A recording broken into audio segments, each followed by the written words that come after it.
Accompagnami a casa, vorrei parlarti, c'è una cosa importante che devo dirti, li conosco da sempre, i tuoi pensieri, ma se tu hai paura,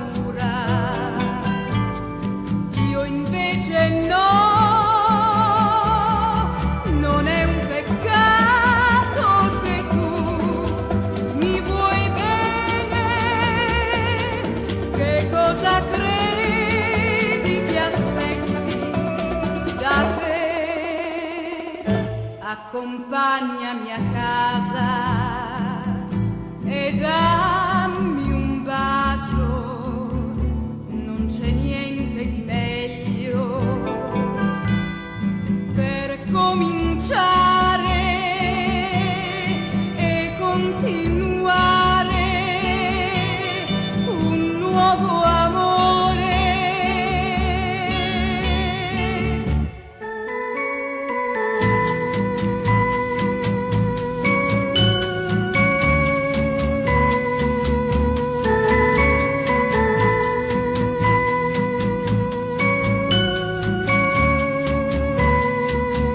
Accompagnami a casa